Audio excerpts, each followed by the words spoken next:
his passion, Jesus Christ suffered greatly for the sins of man.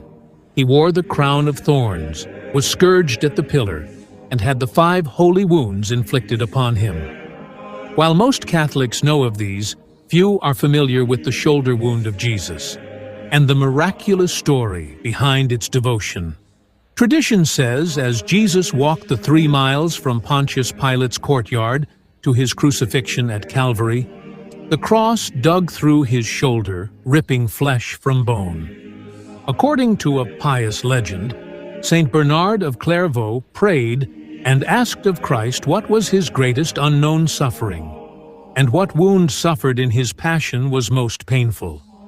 Christ replied to him, "I had on my shoulder, while I bore my cross on the way of sorrows, a grievous wound which was more painful than the others, and which is not recorded by men."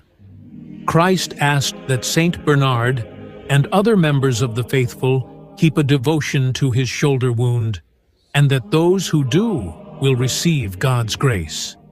Honor this wound with thy devotion, and I will grant thee whatsoever thou dost ask through its virtue and merit. And in regard to all those who shall venerate this wound, I will remit to them all their venial sins, and will no longer remember their mortal sins. Saint Bernard heeded Christ's call, composing a beautiful devotional prayer to honor the shoulder wound of our Savior. While Saint Bernard was the first to venerate the shoulder wound, he was not the last.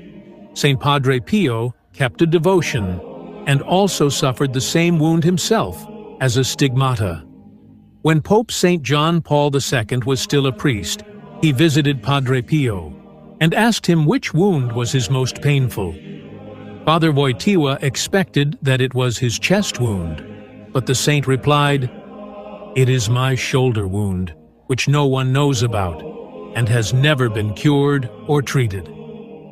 Prior to his death, Padre Pio confided to Brother Modestino Fucci at his friary in San Giovanni Rotondo that changing his undershirt was one of the most painful things he had to endure. At the time, Fucci believed it to be his chest wounds, much like John Paul II. When he was later assigned the task of inventorying all the items inside the cell of the late Padre Pio, he noticed his undershirts had blood stains on the right shoulder. Brother Modestino Fucci had been given the task of collecting all of Padre Pio's belongings and sealing them. On the priest's undershirt, he found a large stain on the right shoulder, close to the shoulder blade. The stain was some 4 inches across, somewhat similar to the stain on the Shroud of Turin. He realized that for Padre Pio to take off his shirt, peeling the cloth from this open wound would have caused tremendous pain. That night, Brother Fucci prayed, asking Padre Pio for a sign if he truly bore the shoulder wound of Christ. At 1 a.m., he awoke with an excruciating pain in his right shoulder. Brother Fucci said, "A sharp and sudden pain in my shoulder awakened me from a tranquil sleep. It was as if someone had taken a knife and stripped the flesh from my shoulder blade. If the pain would have continued a few minutes more, I think I would have died." In the midst of this, the room was filled the aroma of flowers, the sign Padre Pio's spiritual presence, and he heard a voice call out, "This is what I had to suffer